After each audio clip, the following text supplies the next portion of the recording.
Do you honestly disturbing. believe you could have brokered a better deal? I know opposition always say that, but do you really believe you would have got a better deal? And if so, specifically, what would you have held out on? I think that a new government would have been in a much better position. I don't want to personalise this, that I do better than Brian Lenihan. I'm not saying that.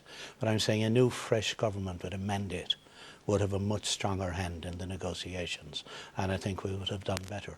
Even already, I met Mr. Chopra again this evening for an hour, and on the issue of the sale of state assets having to reduce the deficit, he interpreted that differently.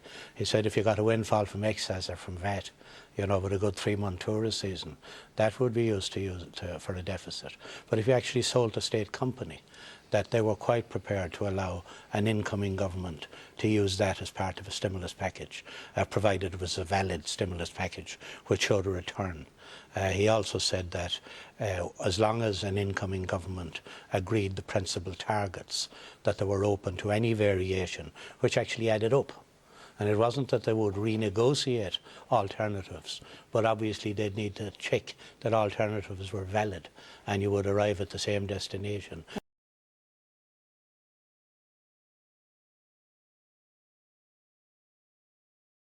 The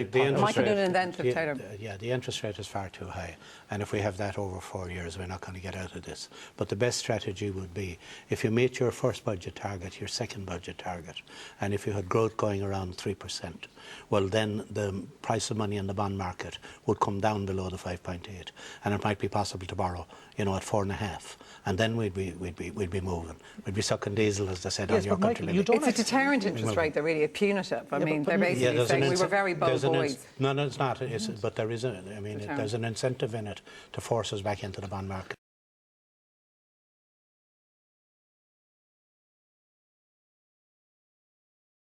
On renegotiating with the senior bondholders and getting a discount, I think it would be very imprudent for Ireland to proceed with that outside of the umbrella of the European Central Bank if one was negotiating to get a discount on bank debt.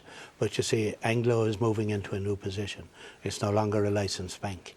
So when the wind down begins to occur in a serious way in Anglo, I think other possibilities could open up.